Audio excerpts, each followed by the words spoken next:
Welcome to LOA Today. Walt Thiessen and life coach Wendy Dillard here. Today is Tuesday, January the 2nd, 2018. Once again, Happy New Year, everybody. Happy New Year! Yay! This is our 4 p.m. Eastern Time edition of LOA Today, your daily dose of happy. And Wendy, we were talking before the show. You've been burying your head in your work so much, I'm not sure if you can even answer the question, but did you have a Happy New Year? I actually did. I was thinking how fun it is that when I get so laser focused on doing something, I go into amnesia about everything that ever came before. But I'm stopping and relaxing and getting present with myself and remembering what a completely delightful weekend I had. I got a lot done. I got a lot of rest. I got to spend time with friends. So all in all, it was really good. And the biggest thing is all weekend, I mean, really, it started on Friday. I just had this overwhelming sense of refreshing and like renewing. Like 2018 is going to be a magnificent year, I think, for a lot of people. Nice, myself included. Yeah. That's a nice state of mind to be in. You're off to the right start for sure. Wow, very good. Yeah, and that feeling just kind of carried over throughout the whole weekend, almost like I was giddy. But I didn't have anything specific to attach to the giddiness, but it was there, so I knew there was a sense of well-being, and it just felt great. That is great. Fantastic. Wow. I have to say ours was relatively quiet and cold. It continues to be cold here in the Northeast. The other day, I can't remember which was. I think it was actually New Year's Day. Early in the morning, it was -3 degrees. Ooh. Ooh. Yeah. So, and on top of that, we have an interesting problem. This is an example of how to deal with a problem when it happens and it drives you nuts and you just try to stay positive anyway. Because the cold is so cold, and we live in an apartment complex that's kind of old, and everything on it, it's there, it works, but we'll be glad when we get a nicer home. Let's put it that way. And the front door has this tendency to not latch when it gets really cold, which is a bit disconcerting if you want to keep, weather out and unwanted guests and that sort of thing. So, yeah, we actually had to call maintenance. We're waiting for maintenance to come by and take a look at our door because we can't latch it. I mean, will it close? It just won't lock with the actual hardware? Yeah, it just won't stay closed. So if wind comes along, it'll blow it open. And so what mountain of things did you put behind the door to barricade it? It does have a deadbolt, and I was having trouble for a couple days there trying to get the deadbolt to work. I just couldn't find a position to make it work. Last night, we finally got a position that I was able to throw the deadbolt. So that was good. That got us through the night, and I'll try now are you locked in and you can't ever leave? Yeah. No, actually, we were able to get out. The first ones out were the cats, who insist on going out in any temperature, but they don't stay out very long, but they're out there for 5 minutes and then, I'm done, get me in here. But and the funny thing was, I mean, it's just a joke. I mean, it's not a joke, obviously. It's a serious thing, but it's not anything we're taking seriously. It's not anything we're getting all worked up about. And good for you. I'm just confident, it's going to get fixed. I wouldn't be at all surprised if we get a new door out of it, to be perfectly honest. It'll probably be better insulated, and so it'll be even better off, But I'm just not worried about it. And I think that has a lot to do with doing the show and, the work we do with the law of attraction and so forth. But no, it just doesn't bother me. This gives me an opportunity to tell you a door story. Could you believe I can come up with a door story? A door story? You got to be kidding me. Okay, let's hear the door story. You talked about a door. I have a door story that happened recently. Well, let's hear it. And to me, it's a law of attraction kind of thing, because I was heading out my door, and I was only going to go on a really short errand, and I decided not to lock my door, which I do on occasion. And so I headed out, and it's like I go out my back door, then I go out my back gate, and then that takes me to the driveway where my car is. Okay. So I'm in the car, I've turned the key, and my car's ready to go, and I'm about to put the car in reverse when all of a sudden my gate slams open. I mean, like slammed against the other side. I was like, whoa, I guess I didn't latch it. And by seeing that, it's like it startled me, it got my attention. I had this view of my back door that was wide open. And I guess I hadn't pulled it tight enough for it to latch. Okay. And it was wide open, and I thought, had the gate not flung open, I would not have seen that I left my back door open. Well, And I would have left my house literally with my door open for who knows how long I was going to be gone for my errand. And I didn't have any sense of concern. I just said thank you to the universe or to all those that like support me. And I went in and I closed my door and then I closed my gate and I made sure everything was latched. And as I got back in my car, I thought, this is my life. This is how my life goes. Like, well, that's cool. Maybe years ago, that would have happened, and I wouldn't have known, and somebody might have burglarized me. Okay. But that's not the way my life works today. The way my life works today is that all systems are go, and anything that's amiss, the law of attraction always finds a way to get my attention so I can correct it before it becomes a problem. Well, it certainly did in that case. No doubt about it. Yeah. I mean, that was a nice save, really. So, kick saving a beauty to the universe on that one. Well, and it's co-creation because the universe did their job in getting my attention. I did my part in being able to receive the message, and it's like it didn't fluster me. I didn't go down the road of, oh, my God, what if? It's like, no. Instead, on the contrary, I went, no, this is what my life is like. Mm-hmm. This is the ease and flow that, Abraham talks about, that pretty much when we get into that receiving mode or in that alignment space, or another way to say it is when we're just feeling perpetually happy in a state of well-being, this is what we can expect. This is good. This is very good. Actually, I have another story that confirms your conclusion. See, we're playing. Alrighty, go for it. We're playing story ping pong right now. You know that around the same time that you came on board, I brought two other new co-hosts on board, including Cindy Chavez. Cindy does the Tuesday and Wednesday morning shows with me, although today, unfortunately, she woke up with a cold, so she couldn't do it. But she's been doing those shows with me. And she did something really nice that she didn't have to do. As a thank you for bringing her on board as a co-host, she sent me a copy of E Squared by Pam Grout, which was really nice of her. She didn't have to do that. Yeah. And it's not a book I'd read, so that made it even better. Well, this past weekend, I actually was kind of taking the weekend off and just enjoying my time. I went onto Facebook. I was messing around in one of the Law of Attraction groups there, answering questions for people. They get a lot of beginners there, so I was answering questions and helping people untangle little messes that they make with the basics. And an interesting phenomenon was going on. There were a number of people who, and this seems to be actually something of a trend. There are a lot of people who get all worked up in a fear-based way about not being able to interpret number combinations, particularly on clocks, like, for instance, 1111 or 911 or 555 or, something like that, something that has a pattern. Mm-hmm. And if they see a pattern, if they see it a few times, they get freaked out if they can't interpret it. And what's the law of attraction trying to say to me? And I was trying to tell them, calm down, it's not that big of a deal. It's just a number combination. There's no magic going on here, folks. Just relax, And some of them were having it and some of them weren't having it, but, that's the way it goes. Anyway, after I did that for a bit, I decided, okay, I'm just going to go read the book that Cindy gave me. So I sat down, started reading the book. And by the way, I do recommend the book. Pam is a great writer. She's funny. She's irreverent. She doesn't take herself seriously. She doesn't take her topic too seriously. But she has some really good stuff to say. So definitely worthwhile. I can say that even after having only read the introduction and the first chapter, it's really good stuff. So got through the first chapter, and got through the introduction, rather, and the first chapter is the first of 8 or 9. I can't remember which it is. Let's see. Is it? It's 9. It's 9 do-it-yourself energy experiments that prove that your thoughts create your reality. That's the subtitle of the book.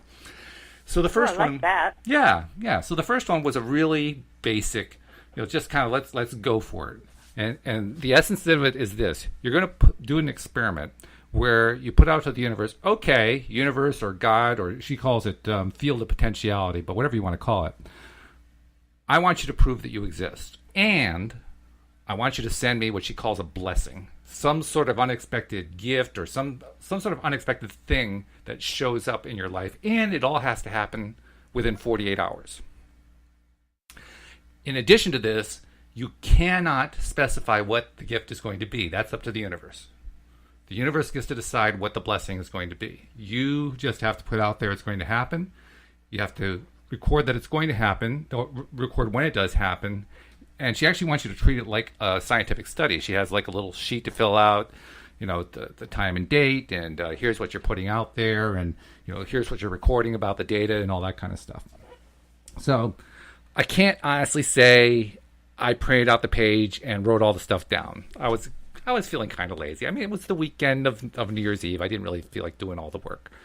But I was reading it, and I was doing it in my head, so I was kind of halfway doing it. Anyway, got to the point where it says, okay, now we're going to do it. So put out to the universe that you want to have the universe prove to you that it really does have this kind of influence over us. And you want the universe to send this blessing. So I said it. I read the phrase. They had it actually written out for you, the way they wanted you to say it, the way Pam wants you to say it. I read it, and then it says, okay, now record the date and time on your log sheet. So it was December 30th, 2017. I didn't actually write it again. I was just kind of thinking. I said, okay, let's see what the time is. Got my cell phone, and it said 5:55. And that's exactly what I did. I burst out laughing because I realized that it didn't take 48 hours to prove it. I had just gotten proof in a split second. And as I was laughing, I realized that I was also getting the blessing. Because the blessing was laughter. Laughter is a lot of fun. Laughter is good for you. Aww. So in a split second, I completed the entire experiment.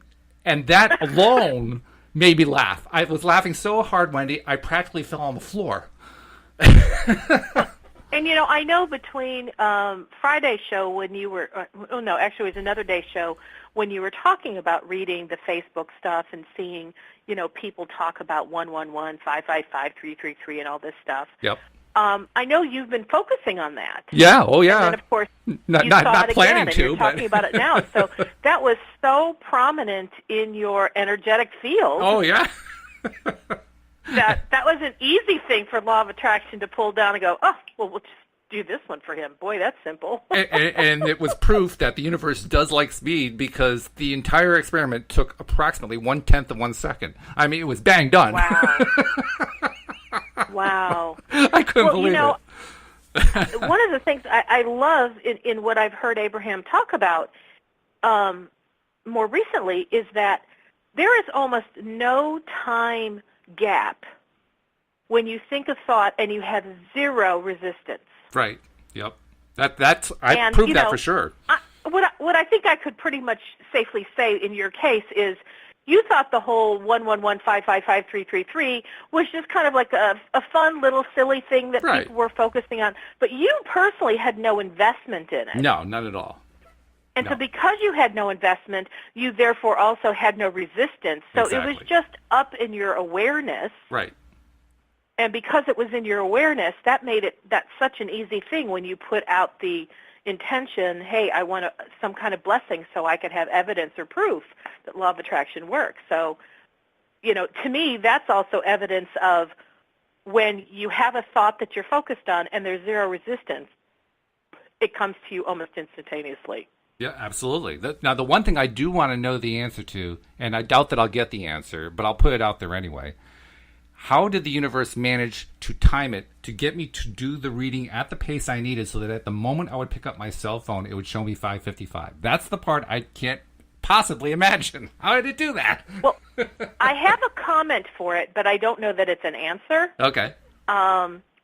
Because I've also heard both from Abraham as well as other authors and other readers, other sources of scientific whatever, is that the past and the present and the future all exist simultaneously. Okay. And so if they all exist simultaneously, what you just said is kind of a proof of that. But I got to tell you, it's really hard. I have a hard time wrapping my head around the past, the present, and the future all exist simultaneously. And yet I've seen and heard that multiple times in my life. And I've even heard somebody in an Abraham workshop kind of asking the question that you were just asking. And the answer to me, again, is still like, okay, because, we live in the present and we think about the past as before mm-hmm. and the future as ahead. Right. And this is just part of our three-dimensional physical existence. So thinking any other way is not an easy thing, I think, for humans. But so, like, the universe knows in advance. This is what I've been hearing. The universe knows in advance of everything that you're going to think, everything you're going to do, etc. And we don't always know what we're about to do in the future, or like what we're going to say in the next moment. But the universe does. It's an interesting point because I've also heard different things from different sources about what the non-physical side is like. And one of the things I've heard is that they do not have time in the sense that we have it. And when I ask, in what sense do they have time, I didn't get a straight answer, so I'm not really sure. But if they're to be taken at face value, then that kind of matches what you're saying, that time just doesn't really fit in to the experience of being non-physical. So what does? I don't know what does. No, go ahead. Well, I was going to say, even from if I try to think in a linear fashion, because that's how I think. Sure. So it just happened to have been 5:55 when you wrote it down. But who's not to say that law of attraction didn't already know what you were going to ask, and they maybe delayed you by doing some other little task earlier in the day, so that by the time you sat down and put this all together, it would have landed at 5:55. Or sped me up, one or the other. Yeah, or it could have just as easily happened at 1:11 or 2:22 or one of those other fun numbers. What was particularly poignant is that 5:55 was one of the examples used by one of the people I was talking to, so it was really appropriate for that number to come up. All I knew is I was on the floor laughing, and that's all that really mattered.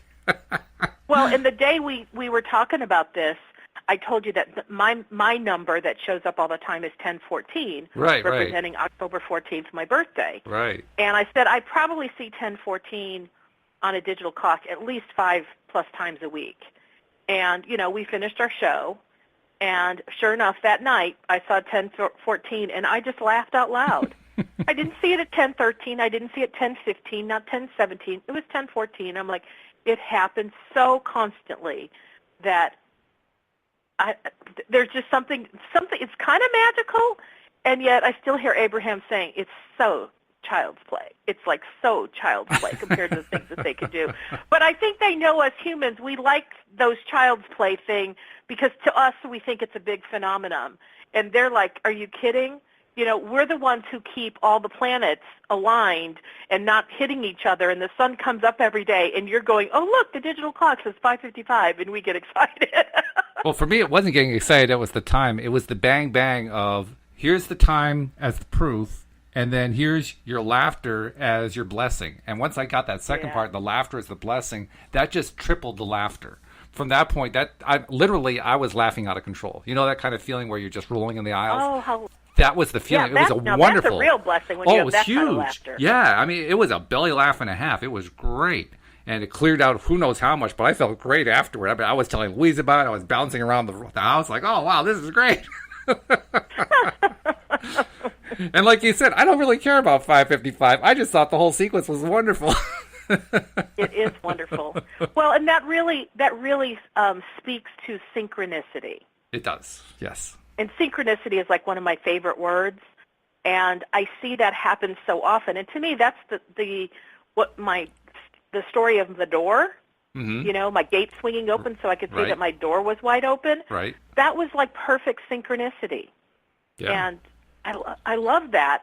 But, I guess I just want to make a comment, which is that is not, a synchronicity is not supposed to be something that happens every now and again. Mm-hmm. It's really supposed to happen in our lives continually. And I think it actually does. I mean, one thing that Pam Grout's book, pointed out, which I thought was really fascinating. I've heard lots of numbers. I know you have too on this subject. As soon as I say it, you'll recognize it. But there are a lot of different numbers given as to how many bits of information our brains are given to process each day. In her calculation, she didn't give a source. Well, she may have given a source in her footnotes. I didn't check that. But she didn't mention the source in her paragraph. In her source, we get 420 million pieces of information. I think it's 420 million per day. And Wow. we're able, or no, is it per day? Let's see. I'm going to look it up while I'm talking, see if I can actually find it. But it's some ridiculously large number like that. And then the number we're actually able to process is less than 1/1,000,000th of that amount, which means we are missing just pure data coming to our five senses. We're missing 99.99999% of it. Well, I know that according to NLP, which is neuro-linguistic programming, we can only comfortably focus on or take in 3 to 7, but most of us are between 3 and 5 pieces of information at any one given time. Mm-hmm. And I'm so grateful that the part of the unconscious mind's job is to blurt out or delete a whole bunch of information in my environment so that I can be focused on just those 3 to 5. Yeah. So that I can actually not go insane. Oh yeah. Oh yeah. That would be truly crazy. Absolutely truly crazy. Oh, here it is. I found it. Let me read it. Oh.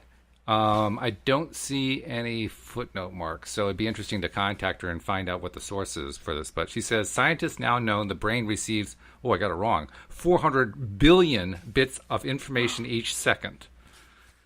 Oh, my gosh. And to give you some idea of how much information that is, consider this. It would take nearly 600,000 average-sized books just to print 400 billion zeros. So the number was 400 something billion? 400 billion bits of information each second. Now, it's hard to tell what a bit is. If it's like a computer bit, that could mean a lot of different things. But still, that's a heck of a lot of data, no matter how you slice it. And so back to my point, I sure am grateful that the way we were created is that our unconscious mind knows how to block out a bunch of stuff. Yeah, and well, actually, our ARS does most of it, which is at the brainstem. That does a huge amount of filtering. But the same paragraph, she says, let's see, going down here, when all is said and done, we're down to 2,000 measly bits of information that can actually be processed by the conscious mind. So 2,000 bits as opposed to 400 billion bits. That's per second in each case. You know, I wonder if the stuff that's beyond whatever number she said you can process with the conscious mind, you said that was 2,000? 2,000 bits of information per second, yeah. I wonder if the excess of that is stuff that is not physical. I wouldn't be surprised. You know, that it's intangible in that it's in our environment, but it's all the stuff that we can't see. Like we know that, there are radio waves floating all over the place. We just can't see them, because or whatever the waves are that are in the air that like make the cell phone work and bounce off towers and make a microwave work and make our wireless phones work and our Wi-Fi work. I mean, all of those things are invisible to our naked eye, but they exist. Yeah. And so now, of course, now the caveat here, there is a caveat. The caveat is that it's stuff that is receivable by our five senses. So it has to be something that the sense is at least capable of receiving, even if the conscious mind never gets to actually do anything with it. Now you're saying the 2,000 is stuff that we can do with our five senses, or the Right. 400 and 2,000 bits per second is what we can consciously handle. 400 billion bits per second is what our senses actually collect. Got it. Yeah. But I think we have senses beyond our five physical senses.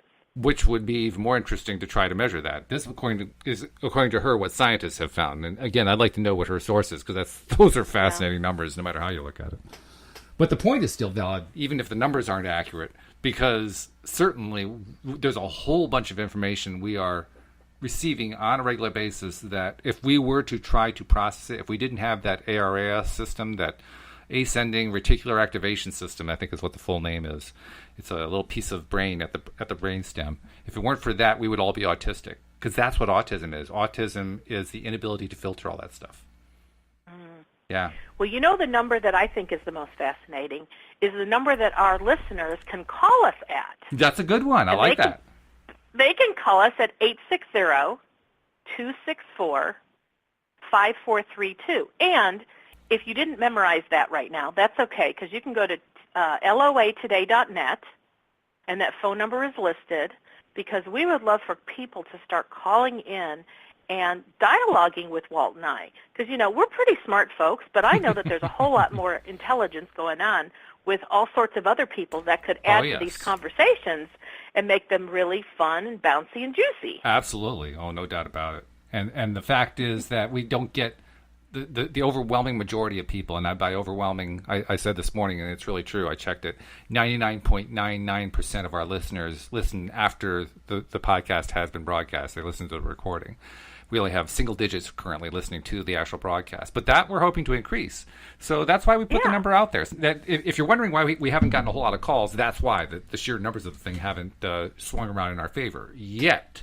Well, but you sent me an email this weekend saying that we raced past 12,000 listeners for the show already? Oh, yeah. In fact, if you give me a second here, I can bring up the spreadsheet that I was calculating on. I keep a spreadsheet about how many people download and how many of them are unique people, people downloading over and over again different podcasts and so forth.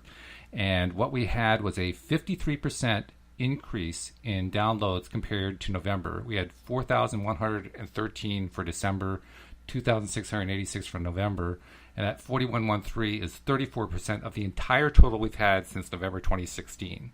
So in 1 month, we got over 1/3 of the entire amount we've had since 2016. And this is just the curve that we're on right now. I'm jazzed to know that what we're doing is making a difference enough that people not only tune in but listen to a whole show and then come back and listen to more. That speaks volumes that what we're doing is something people really want. Oh, yeah. And further proof that they want it, I'll go back to a year ago, January of 2017. Approximately one out of every for every person who downloaded episodes, I'm saying that wrong. For every person who downloaded episodes, they would download an average of 5 episodes and play them. Last month, that ratio of 5-to-1 increased to 22-to-1.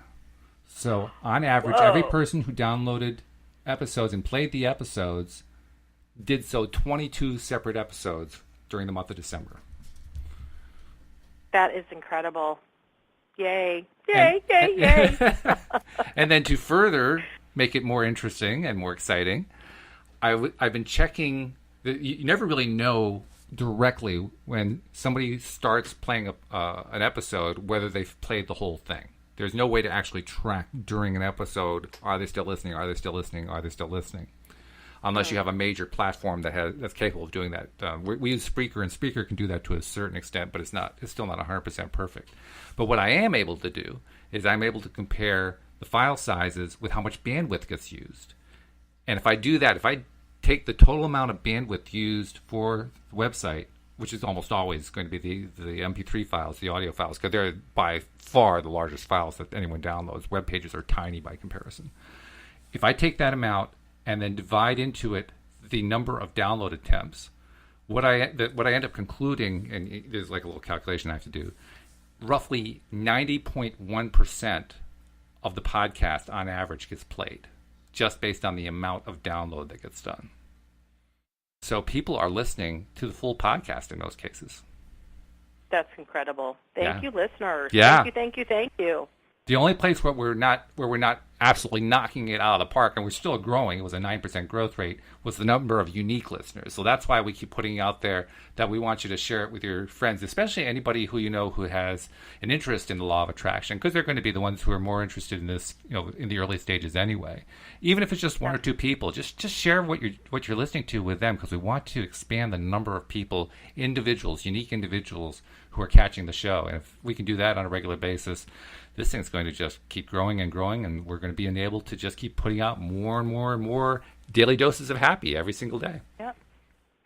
Over 1 million listens is what we're shooting for in 2018. That's right. That's our goal, and I think we're going to hit it, certainly at the rate we're going with the download attempts. I mean, what are we averaging? Let's see. Over the last 12 months, we're averaging about 50 to 60% increase every month. At that rate, we'll be at 1 million by, June.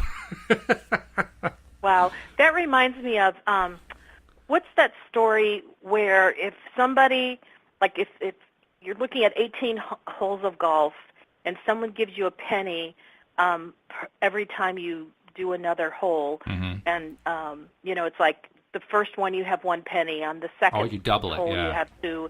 Yeah, and it keeps doubling and doubling and doubling until it's some huge, gigantic number by the 18th hole. Oh, right. Yeah, exactly. Because that's the power of multiplication. It is. It's so phenomenal. Now, So does it always work out that way? Increasing. Pardon me? Does it always work out that way? No. But the good news is it has been working pretty consistently that way. So we have a good shot. Well, and what I know about law of attraction is synonymous with momentum. Oh, yes. And when you start getting momentum in motion, it just keeps going. Oh, absolutely. I agree with you. I was describing that from a pure statistics viewpoint, but from an LOA viewpoint, I think it's a sure thing. Yeah. Yeah, absolutely. So I wonder, now that we're at the halfway point of the show, should we actually introduce our topic? Yeah, I suppose we should probably get to that, shouldn't we? I was actually doing some research trying to find an appropriate topic for today, and it occurred to me that we really haven't done on any of the shows in quite some time. Maybe I did it with Joel about a year and a half ago, but I can't remember for sure. We haven't really gone into any deep exploration of the positive psychology movement, which has been very prominent in psychology circles for about the last 25 years. It has really made tremendous inroads in a field that was largely dominated by what we might call negative psychology, but is often abnormal psychology, the psychology of dysfunctionalities and so forth. That's where most of it has always been. So this is a really new phenomenon.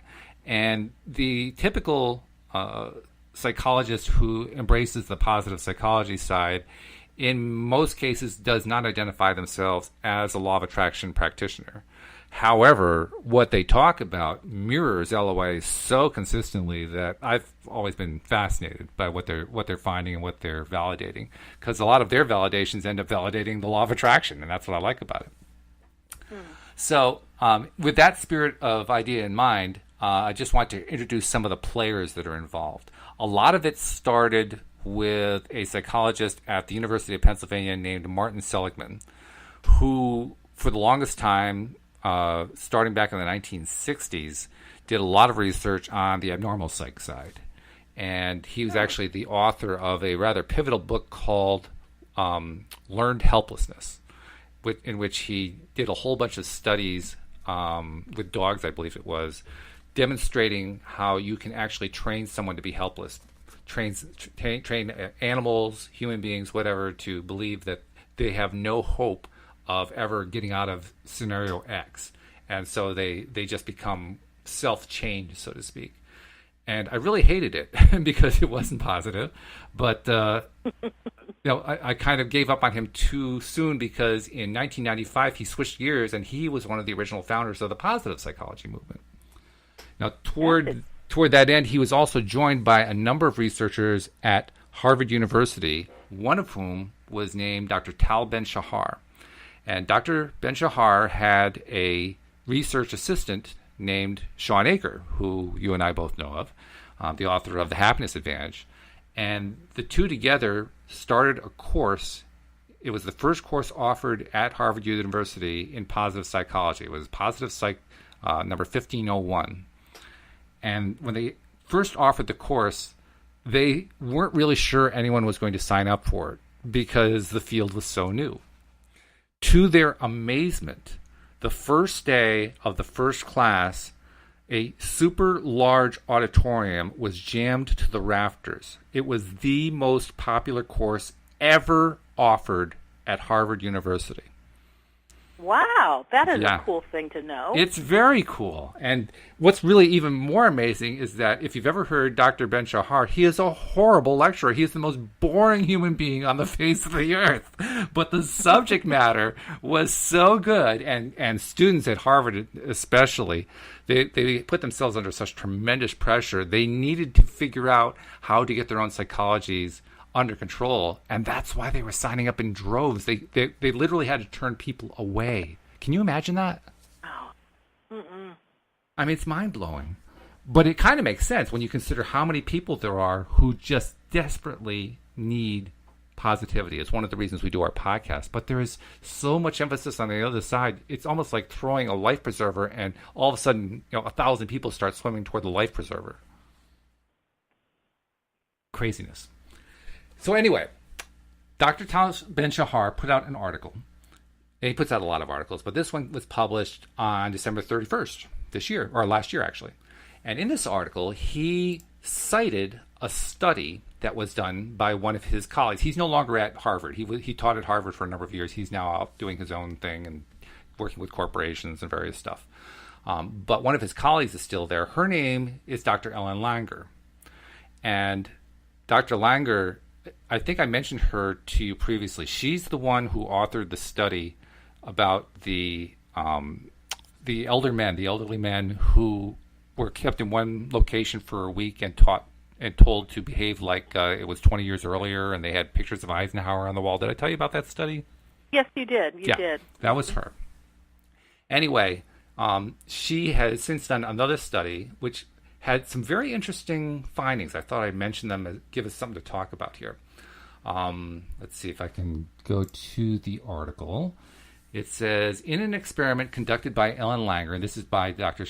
Ben-Shahar, by Langer and her student Laura Lynn Thompson, participants were given a list of undesirable traits such as rigid, gullible, and grim, and were then asked which of these traits they had tried to change in themselves and whether or not they had succeeded.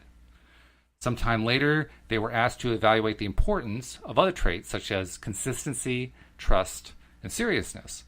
And what participants were unaware of was that the traits of the second list are essentially positive equivalents of the traits on the first list. So, for instance, the negative way of saying it is rigid. The positive way of saying it is consistent. The negative way of saying it is gullible. The positive way of saying it is trusting. Or the negative would be grim. The positive would be serious. What Langer found was that those who valued a certain positive trait had difficulty changing its negative counterpart.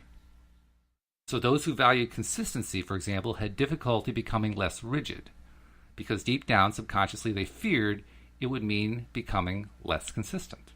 And along similar lines, people do not give up excessive feelings of guilt because they do not want to lose their sensitivity.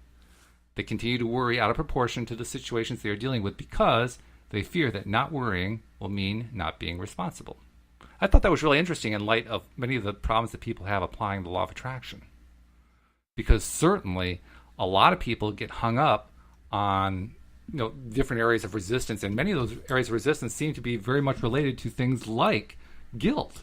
And it made me wonder, is it that they are resisting because they're afraid that they're going to lose sensitivity, and that's why they tend to stay with the more guilty type interactions? I just thought that was an interesting thing. That's a heavy-duty concept. I mean, it is. I think I've experienced pieces and parts of that in my life as I've come up against things that I wanted to change. I don't think I've ever grouped it that way because, I mean, that's kind of like a big global something. What was it? Consistent versus rigid. Consistent versus rigid, right? Yeah. Yeah. I don't know that those specific words necessarily would resonate for every individual in terms of them thinking that they're two sides of the same stick. But, I think anybody could pick two sides, like a subject, and find the polar opposites, and that would be an interesting thing to kind of talk through. Yeah. For a specific individual. It's also tricky. I know. Oh, go ahead. Yeah. Well, I was going to say, because when I work with clients or even talking with friends or family, I realize that specific words trigger things where other words just don't. And True. like I was composing an email yesterday, and I was sharing something with my mom, and a word that we use with her often is double-mindedness. Double-mindedness. And so we've often talked about being double-minded, where it's like you want one thing, but you're in a bind because to want one thing is to not want the opposite, but you kind of want them both.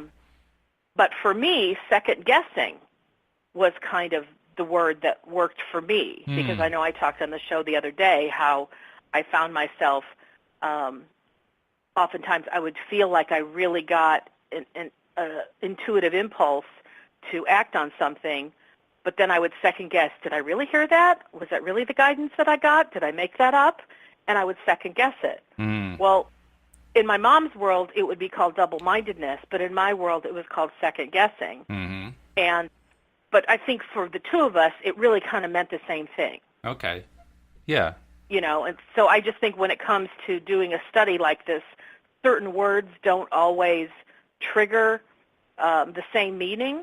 Even if you give a dictionary definition, it doesn't mean the same to how people relate to things. But I think the concept is an interesting one. I just don't know if the words really resonate for me personally. I tend to agree with you because words are, especially these kinds of words, they have a lot of emotional tagging to them, shall we call it? And different people are going to evaluate them differently. That's the nature. Well, that's also the nature of the law of attraction. We're talking about an emotional universe when we're talking about that. But particularly when you're trying to do a scientific study, you're trying to pull as much of the emotion out as you can, so you can, not have too many uncontrolled factors. And that's one of the most difficult things in the field of psychology in general, let alone positive psychology, trying to remove the unwanted factors. But nevertheless, I do think there's an interesting side to it, because I wonder if there are some of these, I'll call them negative rigidities. I wonder if there are a number of these rigidities that are actually at the root of why people have trouble with applying the law of attraction and feel like that they are failing and feel like they aren't getting the results that they're looking for. I wonder if the rigidities are getting in the way. And I don't know of a good way to test that. I just thought it'd be an interesting thing to bring up. So I'm trying to think of something where I have been in the past a very rigid person, but that to me I would call that black and white, where I had black and white thinking. Uh-huh. And I don't think very black and white anymore on many topics. On many topics, I now feel like I'm kind of in Technicolor, where there's a varying degree of possibilities, but it's no longer, this is the rule and that's all there is to it. Like, I would make a really bad judge because a judge has to work with the rigidity, if you will, of the law as it's written. Mm-hmm. And if a judge has a personal opinion that differs from the law, a judge still has to use the law to come up with a verdict. In theory. And so that one doesn't work for me. Like, that's why I couldn't be a judge, because I tend to be very principle-minded, where there may be a rule or a law in place, and I'll think, yes, I can see why that law was created, but it was really for the intention of keeping some evil, if you will, or some ill doings out of somebody's life, to protect people. But at the same time, it could actually incarcerate the innocent, if that makes any sense. Mm-hmm. Yeah.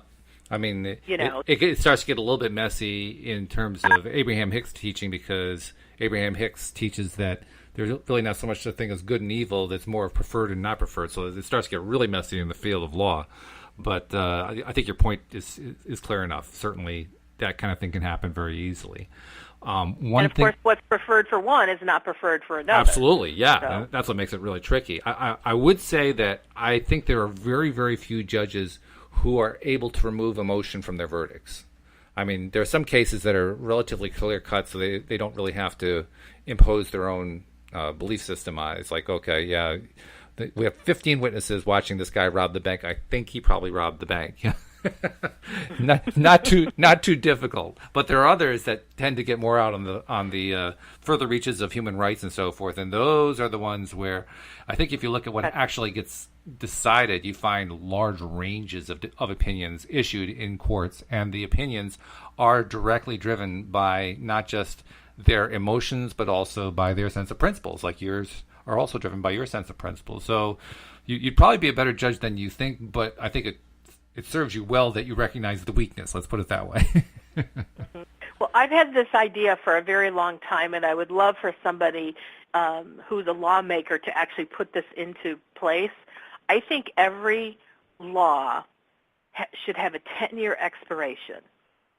That's a good idea. Because I think things become obsolete very quickly, and I think oftentimes we put things in place to protect people because some heinous thing has occurred, But, we change as a people. Society changes. I know, I'm in Dallas, and Fort Worth is right next door to us, and there are still laws on the books about horses on the street and what can happen and what can't happen.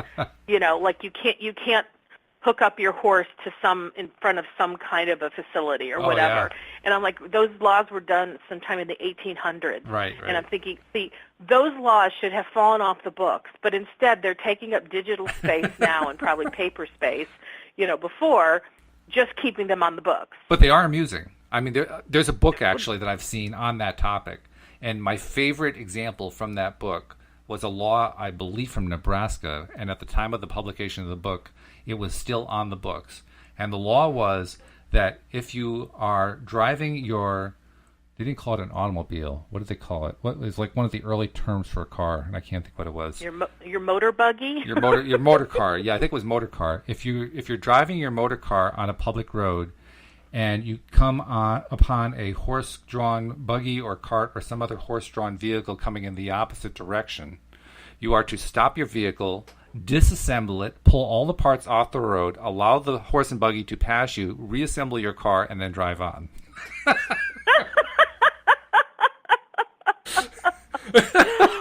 Okay, that's a little ludicrous. And that one still was on the books at the time that book was published. I love that one. That was like my favorite of all time. Wow.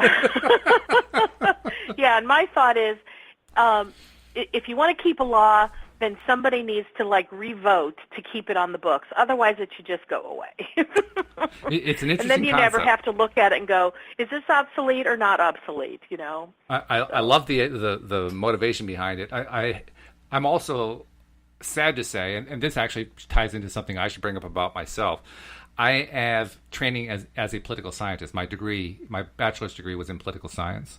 And so as a result, I have a fairly broader view than some do as to what is likely to happen in government. And based on certain laws that have sunset provisions to them and how they get treated, what actually tends to happen is a whole lot of legislative time gets used in reenacting these laws with little or no debate, and often adding worse things into the provisions because nobody has time to read the laws. So there's a flip side to it, unfortunately. But I love the motivation behind it.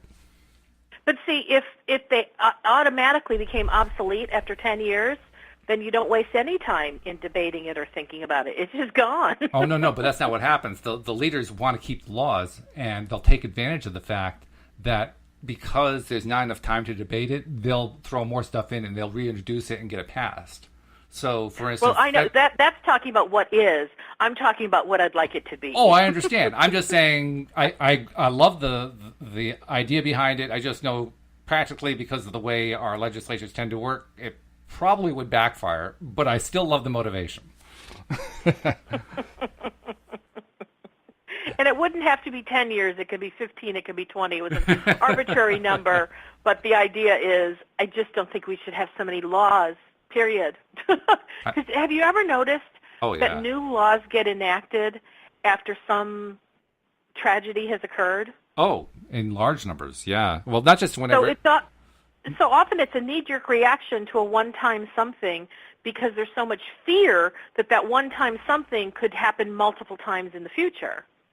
But it's not just that. I mean, literally, most people aren't aware. Do you know that literally 10,000 or more laws get passed by the U.S. Congress every year? Holy cow. No, I had no idea. And no one has any idea what's in any of them. They don't have time to read those. I'm not kidding. It's a joke, yes. But literally, congressmen and senators do not have the time to read the bills. In fact, there was even an organization that put in a bill saying, let's pass a bill that requires all bills to be read before Congress before they could be passed, just to slow it down. And it was rejected.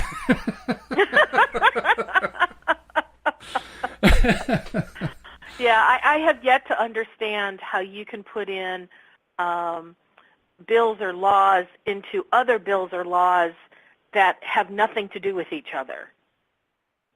Oh, it's really easy. I mean, if you don't try to understand it in terms of the legislative process, it's really easy to understand. It's all about lobbying. Special interests. Special interests drive it. So they're able to get congressmen to do whatever they want. I think there should be a law that says if we're talking about vehicle safety, you should not be able to put anything about health care into that policy. Oh, there have been attempts to pass those laws. They never get out of committee. They don't get, seriously, those laws get proposed every single term. There are always congressmen, particularly in Congress, in the House, not so much in the Senate, but more in the House, congressmen every year who introduce that kind of legislation. They never get out of committee, ever. That is so funny. Yeah. You know what, Walt, before the show started, I was tossing around ideas for a topic, and I was thinking, today I'm in the mood for what I call a popcorn show. Okay. Anything that pops up, you talk about it, and that's kind of what we're doing. Kind of, yeah. It's a popcorn show. It's true. It's true. It's very similar. Yeah. I mean, we do have sort of a theme of the positive psychology, and there was actually something else I wanted to mention in that. And this, again, ties into Abraham Hicks' teaching, and it's actually kind of an interesting thing. There is an article that appeared at goodtherapy.org, and it was dated yesterday. And in this article, it was entitled, "Gratitude Journals Can Promote Feelings of Altruism." And without giving you all the details, I mean, it's pretty straightforward, so I don't have to read the whole article. But the gist of it is that they found that when people keep gratitude journals, they tend to be more grateful and they have more altruistic tendencies. And the altruistic tendencies were measured in terms of desire to give to a food bank. And that seems fairly straightforward. It actually seems a little redundant. People who record gratitudes in a gratitude journal feel more grateful. Like, you needed to do a study for that? That one seemed a little strange to me, but... As in, people who tend to focus on happiness tend to be happy more. Yeah, right. This from the people dumb. who are depressed. Yeah, people who are depressed tend to experience a lot of sadness and are often on antidepressants. This is from the school of positive psychology. But the altruism part was the part that caught my attention. And the reason it caught my attention is that altruism has an interesting history in the teaching of Abraham Hicks. Because Abraham Hicks basically teaches that we are all selfish and that selfish is a good thing. Mm-hmm. And that you really can't attract for anybody else. And so this is one of the few times where the positive psychology movement focuses on something that the law of attraction side, or at least the Abraham Hicks branch of law of attraction. Let's put it that way. I don't want to speak for, the Neville Goddard side or any of the other, branches of it. But on the Abraham Hicks side, there's like a little bit of a tension here because altruism is not only big on the positive psychology side, it's also big in society. The idea of being selfless and of giving to others and so forth. And so I don't want to spend a lot of time on it. We actually can't because we only have 7 minutes left. But I just wanted to ask you, what do you think about this whole concept of altruism and selfishness, and how does it all fit into LOA from your perspective? Well, I guess everything kind of fits into LOA just because that's the universal mechanism that matches things up. But, right. I've never really thought about it in terms of, charitable things or being a philanthropist and how law of attraction really works with it. I do have a quick little something that I can share that happened to me the other day. Okay. I was one of the many newsletters that I follow. Somebody had sent out something, and there was kind of like she wanted to make people aware of a charitable organization. And it was something that, she played this video and I watched it and it tugged at your heartstrings and, it was definitely be a part of this. And, I know for me, it's like my heart just felt really good when I thought about being a part of something like this. And so she had set this target that 1,000 people from her list would sign up to do $30 a month toward this charity. And it felt really good to me, and I was like, I'm going to do this. And so I was sharing this with a girlfriend, and I just told her about it, and I said, yeah, I'm in a financial position. I can do $30 a month, Mm-hmm. And I said, I didn't do it at the time because I was doing it, listening to it on my cell phone, but I thought when I get back to my desk, I'll do it then. And so several days went by, and I knew that her deadline was December 31st. Not that you couldn't do it afterwards, but that's when she was trying to get 1,000 people by December 31st. Sure. Mm-hmm. And for me, I went back to my computer, and I looked at it, and there was just a feeling of, no. I went, what happened to my altruistic, yes, I want to be a part of something bigger than me? Mm. And I just got no. And it wasn't like, no, you can't do it.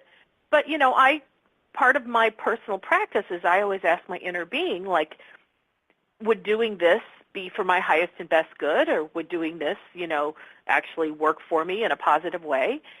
And I kind of got no. And I was just like, well, that's just really weird. Mm. And so I was talking to my same girlfriend about it a couple days later, and I said, I don't know the reason why I got a no, but I said, I do know in hindsight, remember when I was telling you that I was kind of excited to do this? Mm-hmm.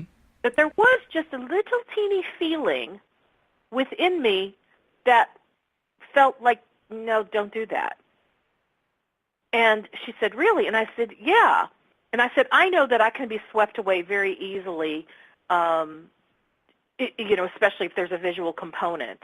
And so, like, just to give you an example, like infomercials, in the day when infomercials were crazy because we didn't have the internet, I had to set a rule for myself, which is I can write down all the information on this product that I thought was fabulous from an infomercial, but I had to wait 3 days to make the purchase. And Good if 3 practice. days later I was still just as excited, I could buy it.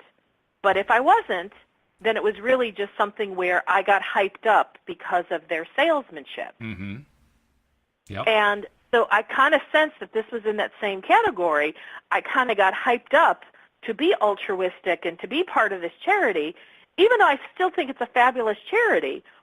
But, I really do live by what guidance comes to me. And I thought, well, for whatever reason, and I don't have to know the reason right now, it doesn't feel like the right thing for me to do. And I kind of hope that at some point in the future it does become a good thing for me to do. Mm-hmm. But for right now, it's like, it's not. So I don't know how that falls in the whole thing of law of attraction and altruism, but, I do feel that, one major thing that Abraham teaches about law of attraction is to follow how something feels. Right. Because if it doesn't feel right, if something feels heavy or just, it's because how you're thinking about it is not in alignment to how your inner being's thinking about it.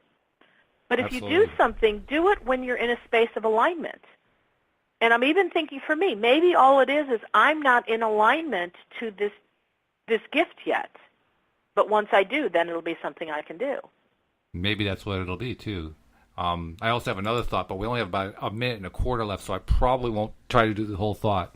But I'll mention that on the Facebook group that I've been spending time in, there are a number of posts from people, usually women, who are trying to attract back an ex-mate who they separated for whatever reason. They're trying to attract them back. And the interesting part is they never really seem to have really exciting reasons about why they want the mate back. It almost sounds like it's more codependent, but they're trying desperately, and they're asking for advice on how to attract it back. It made me wonder if that ties in some way too. I'm not really sure. But like I said, I don't have enough time to talk about it because we're down to about 40 seconds left. It makes sense. If a woman's not in alignment for the best reasons that her inner being would know that would really be for her highest and best good, that could be why it doesn't happen. It makes sense. It makes total sense.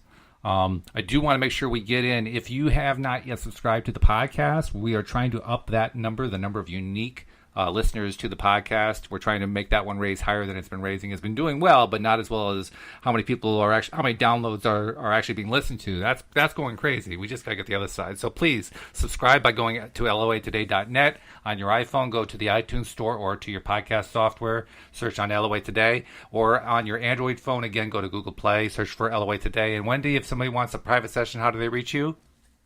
At wendydillard.com. Wendy, been a pleasure. I'm looking forward to doing it again tomorrow. We're kicking off 2018 in a big way. Absolutely. I will be here tomorrow with you, Walt. I'll be here with bells on. We'll see you all tomorrow here on LOA Today. Goodbye, everybody.